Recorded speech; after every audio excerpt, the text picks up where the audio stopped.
Hello दोस्तों, नमस्कार। इस क्लासेस में आपका स्वागत है।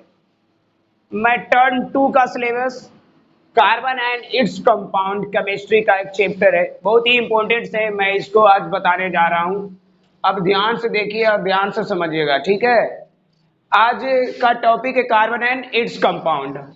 कार्बन, सबसे पहले जानते हैं कार्बन के बारे में। कार्बन होता क्या है? कार्बन एक है नॉन मेटल एलिमेंट होता है। कार्बन एक नॉन मेटल एलिमेंट होता है जिसकी एटॉमिक नंबर 6 होती है और वो छोटा सा साइज होता है।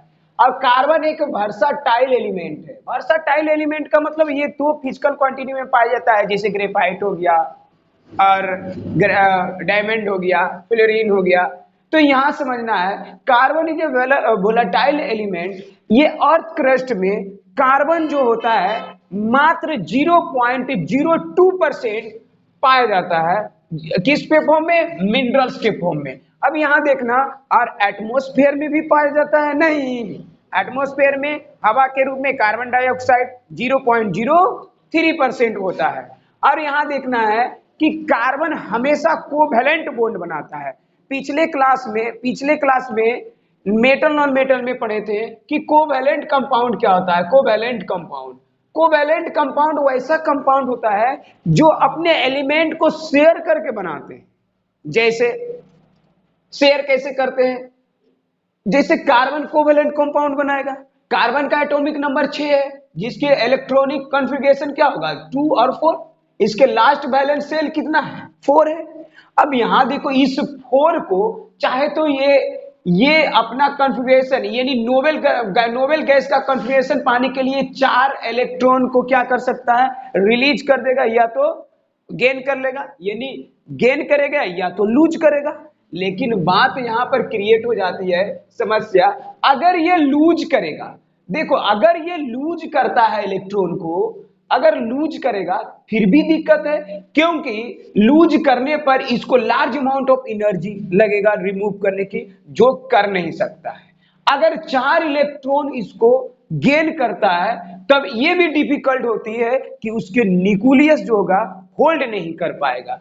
तो ये काफी बड़ा, बहुत ही बड़ा डिफिकल्ट होगा कि इसको गेन करना और लूज करना।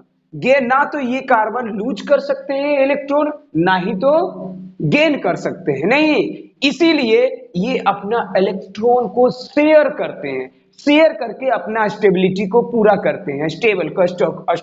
अब यहां ध्यान देना है कि तो नोबेल गैस का कॉन्फ़िगरेशन कैसे प्राप्त करेगा? ये शेयरिंग करके।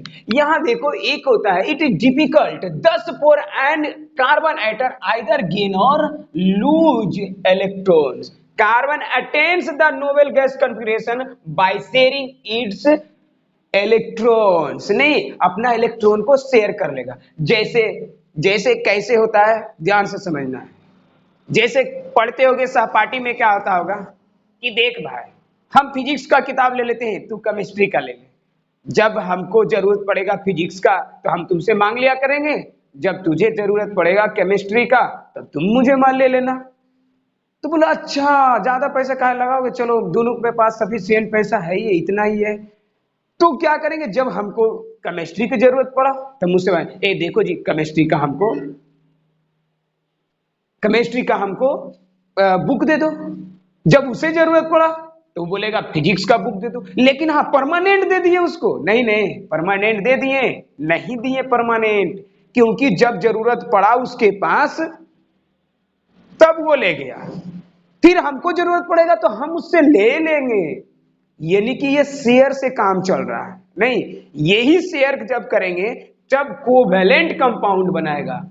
यानी कोवैलेंट कंपाउंड, समझ गया? यानी अपना इलेक्ट्रॉन को हमेशा के लिए नहीं देगा, वो कुछ समय के लिए देगा। यानी कि जब उसको जरूरत पड़ेगा, यानी शेयर करके दोनों काम चलाएगा। एक ऐसा होता है, एक आयोनिक कंपाउंड के बारे में जानते होंगे कि आयोनिक में क्या होता है कि कोई मेटल अपना इलेक्ट्रॉन को लूज करते हैं और नॉन मेटल अपना इलेक्ट्रॉन को गेन करते हैं।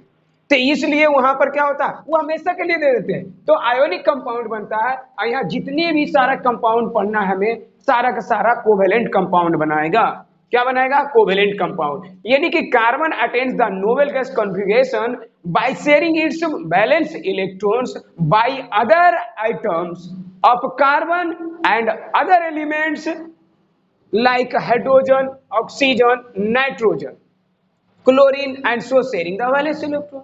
नहीं, ये किसी और से अपना इलेक्ट्रॉन को शेयर कर सकते हैं। अब यहां पर कुछ चीज को हम यहां दर्शाए हैं कि कोई बहुत सारे नॉन मेटल है जो शेयरिंग करके कोवैलेंट कंपाउंड बनाया हुआ है। जैसे हाइड्रोजन को हम H2 लिखते हैं। क्या लिखते हैं? H2 लिखते हैं। क्यों लिखते हैं? क्योंकि ये काफी रिएक्टिव होता है, तो ये दोनों में रिएक्शन कर जाते हैं, यानी रिएक्ट करके H2 बनाते हैं। क्योंकि ये देखो, हाइड्रोजन के स्टेबल होने के लिए 2 इलेक्ट्रॉन चाहिए। नहीं, नोबेल उसको हाइड्रोजन को हीलियम बनना है तो 2 को चाहिए इसके बैलेंस इलेक्ट्रॉन। तो इसमें वैलेंस इलेक्ट्रॉन कितना है? मात्र एक ही है। तो एक हाइड्रोजन से बोलेगा कि देखो जी, तुम भी हमको दे देना, मैं भी तुझको दे दूंगा। तो इसका भी स्टेबिलिटी पूरा, इसका भी स्टेबिलिटी। अब बन गया H2 मॉलिक्यूल्स, यानी शेयर्ड यहाँ इलेक्ट्रॉन, यहाँ शेयर कितना इलेक्ट्रॉन हुआ? टोटल मिला के 2 इलेक्ट्रॉन शेयर हुआ। नहीं, एक इसका इलेक्ट्रॉन और एक इसका इलेक्ट्रॉन। अब उसी प्रकार से ऑक्सीजन भी करता है, O2 लिखते हैं। तो O2 के बैलेंस सेल में इलेक्ट्रॉन कितना होते हैं? 6 इलेक्ट्रॉन होते हैं। और 6 इलेक्ट्रॉन होते हैं, उसको स्टेबल होने के लिए 2 इलेक्ट्रॉन चाहिए, इसीलिए ऑक्सीजन मिल जाता है। आइए दोनों इलेक्ट्रॉन शेयर में काम कर देते हैं। देखो, इसका जरूरत पड़ रहा है तो ये भी, इसका जरूरत पड़ रहा है तो ये भी। तो यहाँ शेयर कितना होगा? 4 इलेक्ट्रॉन। अब यहां देखो, एक चीज समझ में आया कि सर देखो, जब एक एक इलेक्ट्रॉन को शेयर किया तो सिंगल बॉन्ड हुआ। नहीं, देखो अक्सर स्टूडेंट यहां फंसते हैं कि सिंगल बॉन्ड कब कहेंगे, डबल बॉन्ड, ट्रिपल बॉन्ड, कुछ नहीं, वो शेयर के हिसाब से होगा।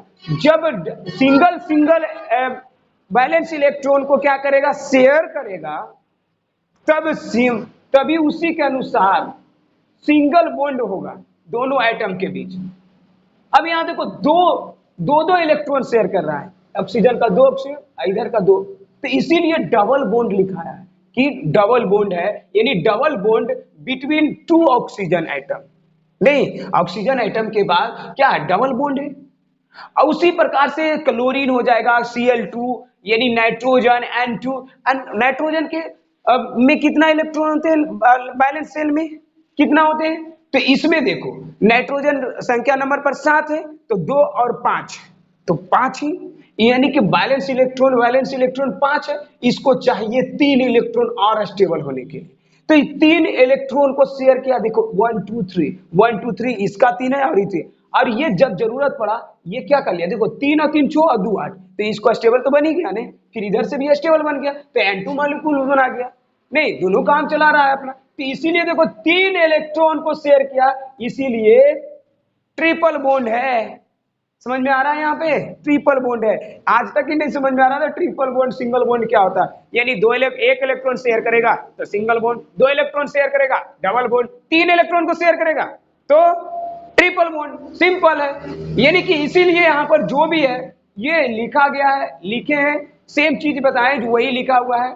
ठीक है। उसके बाद देखो, जो कार्बन के बारे में बता रहे हैं, तो कार्बन एटम्स के बारे में पढ़ेंगे, जो versatile nature of carbon atoms होता है। अभी भी ऊपर सबसे पहले में लिखे थे कि carbon is a versatile nature, क्योंकि इसका 2 प्रॉपर्टीज होता है कार्बन एटम का। कितने प्रॉपर्टीज? 2 मेन प्रॉपर्टीज होता है। इसमें सेल्फ कॉम्बिनेशन का प्रॉपर्टीज बहुत जबरदस्त होता है, यानी कि जिसको बोलते हैं कैटेनेशन। क्या बोला जाता है? कैटेनेशन। दूसरी प्रॉपर्टीज होती है टेट्रावैलेंट। टेट्रावैलेंट का मतलब क्या होता है? याद देखना, यानी कि enable carbon to form enormously large number of compound. ये बहुत ज्यादा कंपाउंड बनाता है, इसीलिए दोनों प्रॉपर्टीज पाया जाता है इसके पास। इसीलिए नहीं, तो यहां पर समझना है। अब सबसे पहले तो इतना ही मेन क्वेश्चन आता है कि कार्बन है जो अपना वैलेंस इलेक्ट्रॉन को क्यों नहीं लूज और गेन कर सकता है। ये तो स्पष्ट है, ये समझ में आया कि नहीं? क्योंकि उसके वो क्यों नहीं कर सकता? एनर्जी लेवल के कारण। वो स्मॉल साइज में होता है, कार्बन बहुत ही स्मॉल साइज में होता है। और न्यूक्लियस के क्या होगा? जगह, न्यूक्लियस उसको होल्ड 4 इलेक्ट्रॉन के लिए, अगर 4 को और भर जाए, मान लिया जाए कि ये डब्बा है, इस डिब्बा में पूरा भरा हुआ है। आप बोलेगा एगो का जगह, एगो को मान लिया जाए कैसू कैसू करके इसको घुसा लेंगे, लेकिन इसमें कहेगा 4 बार घुसा देंगे तो घुसेगा नहीं, घुसेगा, इसमें अटेगा ही नहीं। इसीलिए उसमें भी, इसमें एनर्जी लेवल कारण इसमें आता नहीं है, और साइज छोटा होने के कारण इतना कॉम्पैक्ट रहता है इंटरमोलिकुलर फोर्स, ताकि वो छोड़ता ही नहीं है, होल्ड किए हुआ रहता है। नहीं तो ये ना तो गेन कर सकता है ना ही तो लूज कर सकता है, ये सिर्फ शेयर कर सकता है, जिसके कारण कोवेलेंट कंपाउंड बनता है। कार्बन का 2 मेन प्रॉपर्टीज होता है, इसीलिए वर्सटाइल इसको बोला गया है। यानी पहला प्रॉपर्टी कैटेनेशन और दूसरा टेट्रा वैलेंसी। यानी टेट्रा का मतलब होता है 4, यहां समझना है, टेट्रा का मतलब होता है 4। क्या होता है 4? टेट्रा का मतलब 4, वैलेंस का मतलब वैलेंसी, यानी कि इसका 4 वैलेंस इलेक्ट्रॉन होता है। वैलेंस इलेक्ट्रॉन क्या होता है? Valence electron. देखो, यानी कि टेट्रा का मतलब 4, वैलेंस का मतलब वैलेंस इलेक्ट्रॉन, इसके 4 वैलेंस इलेक्ट्रॉन है जो शेयर में काम करते हैं, इसीलिए इसको टेट्रा वैलेंसी बोला जाता है। कैटेनेशन क्या होता है? कैटेनेशन होता है properties of carbon atom form bond with other atom of carbon. जैसे क्या हो रहा है यहां पर कि एक कार्बन एटम है, अब यहां पर खुद से देखो क्या है, एक खुद से देखो कि ये एक कार्बन एटम है, ठीक है, और दूसर का भी कार्बन एटम है, तीसर का भी कार्बन एटम है, ये कार्बन के साथ अपना सिर्फ अदर एटम ऑफ कार्बन के साथ जुड़ते चला जाता है, इसी को कैटेनेशन पावर बोलते हैं, इसको कैटेनेशन बोला जाता है। जैसे ये हाइड्रोजन से जुड़ेगा, इधर BH, इधर हाइड्रोजन, इधर हाइड्रोजन, ये हाइड्रोजन, ये हाइड्रोजन, नहीं, इस तरह से जुड़ते चला जाएगा, जुड़ते चला जाएगा। अब देखो जुड़ते चला गया, अब जितना दूर जाएगा 4 हाइड्रोजन, इसको 4 को चाहिए, ये जुड़ते जा रहा है, अगर और हाइड्रोजन चाहिए तो और हाइड्रोजन जुड़ेगा।